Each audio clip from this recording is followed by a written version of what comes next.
እንግዲህ ለንግስታችን ለልዕልታችን ለኛ አበባችን ቡራ በርከክ ብሎ የነገዋ የልጆቼ እናት ታገቢኛለሽ ጥያቄ እየጠየቃት ነው ያለው። ቀለበቱም ዳይመንድ እንደሆነ ነው የተደረሰበት።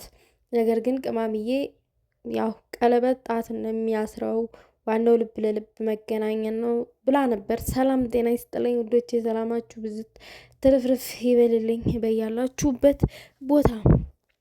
እኔ ሁል ጊዜ የሚያስደስታችሁን ነገር ነው የምመጣው፣ የሚያስከፋችሁን ነገር እያልመጣም ማለት ነው። እንግዲህ አልሰማችሁም አይደል? አዎ እኔ ብቻ ነኝ የሰማሁት። እና ይሄ ነገር ይሄ ቀለበት ምናምን ነገር ማለት ነው እና ቅንብር ባይሆን እውነት ቢሆን ይኸው ፎቶ ኤዲቲንግ እንደዚህ እንደተንበረከከው የእውነት አንድ ቀን ብሩኬ ሊንበረከክ ይችላል። ግን እኔ አንድ ከሀይሚዬ ንግግር የተረዳሁት ነገርና አንድ ደግሞ እንድማርበት ያደረገኝ ነገር አለ። ቀለበት ጣትን የሚያስረው ያው ልብ ለልብ መገናኘት ነው ዋናው።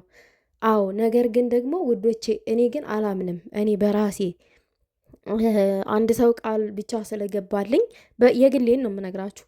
ቃል ብቻ ስለገባልኝ ይሄ ቀለበት ታላደረገልኝ ካልተፈራረምኩኝ ምናምን ነገር እንጃ እኔ አላምንም። ያ በተለይ ደግሞ አሁን ሀይሚ ብሩኬን ብታምነው ከበፊት ጀምሮ የተቀራረቡ ሰዎች ናቸው፣ አብረው እያየናቸው ያደጉ ሰዎች ናቸው ምናምን ነገር ግን አብረው ናቸው። ግን ደግሞ እንደዚህ በርቀት የሆነ ፍቅር ሲሆን ተራርቆ ፍቅር ላይ ሲኮን ማለት ነው ተራርቃችሁ ተፋቅራችሁ የሆነ ሰዓት ላይ ስትገናኙ መቼም ትወስናላችሁ የሆነ ወደ ትዳር ለመግባት ምናምን ነገር። ግን በስልክ ብቻ ስላወራችሁት እንደገና ደግሞ ስትመጡ የእውነት መሆኑን የምታውቁት እንግዲህ ሁለታችሁም ጋር ያለው አሜኔታ ነው አይደለም። ነገር ግን ደግሞ የሆነ ትጠራጠራላችሁ። መቼስ ይሄ የማይካድ እውነታ ነው። ትጠራጠራላችሁ። ይሄ አምናችሁ ምናምን ነገር አገባሻለሁ ምናምን ስለተባላችሁ አምናችሁ ትቀጥላላችሁ ከዛ ሰው ጋር። እኔ እንጃ፣ እኔ አይመስለኝም ይሄ ካልተፈራረምኩኝ ምናምን ነገር ምናምን እኔ በፍጹም። ግን አብሮ አደግ እጮኛችሁ ሲሆን ሁሌም ቤተሰብ አሁን የሀይሚና የብሩኬ አስተማማኝ የሚያደርገው ነገር ምኑ ጋር መሰላችሁ? ቤተሰብ ያውቃል። እንደገና ደግሞ ቤተሰብ ያውቃል፣ እናት አባት ማለት ነው። ከዛም አልፎ ደግሞ በጣም ምርጥ የሚባሉ ጨረቃ ፋሚሊዎች የራሳቸው ፋሚሊዎች አሉ። እነሱንም ራሱ መዋሸት አይቻልም። እና ይሄ ሁሉ ነገር አለ በእነሱ መሀል። እና እኔ በበኩሌ በራሴ በግሌ እኔ አላምንም። ከአንድ ወንድ ጋር ካልተፈራረምኩኝ ህጋዊ ጋብቻ ካላደረግኩኝ እኔ ህይወትን አልኖርም። ምክንያቱም የሆነ ሰዓት ላይ ሸርተት ቢደስ አስባችሁታል። ትዳር ደግሞ ውዶቼ ህይወት ነው እና ህይወትን ደግሞ የሆነ እንደ ቃቃ ጨዋታ አይደለም መያዝ ያለብን፣ አጥብቀን ነው መያዝ ያለብን።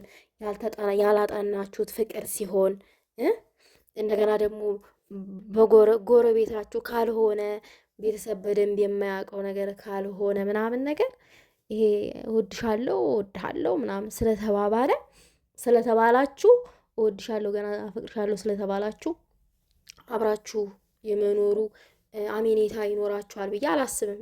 ምክንያቱም እኔ ጋም ስለሌለ ያ ነገር ማለት ነው ስለማላምን። እና እንግዲህ የቡርኬና የሀይሚ ግን ያው የታወቀ ነው፣ አብሮ አንድ ቤት ነው የሚኖሩት ምናምን ምናምን ነገር። እንግዲህ ቀለበትም ቢያስሩም ባያስሩም ግን ቢያስሩ ደግሞ ጥሩ ነው። ያው የጋብቻ ቀለበት ምናምን ነገር ማለት ነው። ይሄ ግዴታ ስለሆነ ማለት ነው። ልብ ላይ ያለውን እምነት ጣት ላይ እንደማሰር ማለት ነው ይመስለኛል አባባሉ እንደዛ ነገር። እንግዲህ ያው ሁሉም ነገር ይሆናል በሂደት። አሁን ዋናው ላይ ደረሱ። ቀጣይ ደግሞ ያው ቀለበት፣ ከዛ ደግሞ ቀጥሎ ሰርግ፣ ያው ቀጥሎ ማለት ነው። እንጠብቃለን። ችግሬ እኛ ብናረጅ መነጥር ለበስ አድርገን እናያቸዋለን። ችግር የለው። ዋና የእናንተ ደህና መሆን የእናንተ ፍቅር ነው። እንደ ምቀኛችሁን የያዝላችሁ። የምሬን ነው። ግን ምንድን ነው ግን አርፋችሁ አትቀመጡም? እንዲህ ምቀኞች የራሳችሁን ህይወት ኑሩ ማለት ፈልጋለሁ በዛ አጋጣሚ እና ይሄንን ነው እኔ የተረዳው። የራሴ ተቃራኒ የሆነ ሀሳብ ስላለች ነው ይችን ቪዲዮ መስራት የፈለግኩት። ያ ፎቶ ደግሞ ስሬት ፎቶ አይደለም ውዶቼ፣ ኤዲት ነው፣ ኤአይ ይመስለኛል። እንግዲህ ያው ብልህ ናቸው የጨረቃ ፋሚሊዎች፣ እነሱ ናቸው እንደዚህ የሚያሽሞነሙናቸው። ብሩኬ ተንበርክከው፣ ቅማምዬ ደግሞ ተገርማ ነው የቆመችው ነጭ ቤሎ ለብሳ ምናምን። ዋንዳይ አንድ ቀን ይሆናል፣ ይሳካል፣ ይሳካል፣ የኛ አበባ የኛ ዳይመንድ ትላላችሁ። ለማንኛውም ውዶቼ የእናንተስ ሀሳብ ምንድን ነው? ኮመንት ላይ አስቀምጡልኝ። የኔ ሀሳብ ግን ይህንን ይመስላል። ሌላው ነገር ውዶቼ ዛሬ ማታ ትክታክ ላይቭ ላይ እንቀውጠዋለን ብሏል አማቻችን። እንግዲህ ትክታክ ላይ ይመጣሉ ማለት ነው ብሩኬና ቅማምዬ።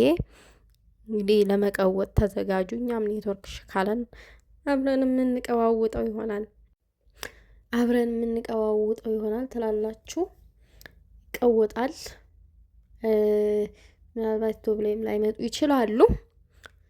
ዋናው ቤትም ይሁን ቤትም በፈለጉበት ብቻ እነሱ ይምጡ፣ አይቅሩ፣ ይምጡ። አይናቸውን ብቻ እኔ ትላላችሁ። እንደዚህ መጣ መጣ ማለት አብዙ፣ ጥፍት ጥፍት ማለት ጥሩ አይደለም። ምክንያቱም እናንተ ተጠፋችሁ፣ ውይ አጠፋናቸው እኮ ምናምን ነገር የሚል ምቀኛ ደስ ይለዋል። ምቀኛም ደስ ማሰኘት የለባችሁም። ያው ምቀኛ ለምቀኛ እድል መሰጠት የለበትም። ባገኛችሁት አጋጣሚ አማቼና እህቴ ሮማንቲክ መስራት አለባችሁ። በትክታኩም በዩቲዩብ ምናምን ማጨናነቅ አለባችሁ። የምሬን ነው እንዴ አሉ የለ እንዴ ስንቶች። ኧረ ተውኝ እንደው የሆነ ነገር ልን ነበር ታውኩት። የሆነ የሚያስገርም ነገር አይቼ ቆይ እሱ እዚህ ውስጥ አይካተትም። እሱ ሌላ አጀንዳ ነው ትላላችሁ። ለማንኛውም ሰምታችኋላ አማቼ ላይ እመጣለሁ ብሏል።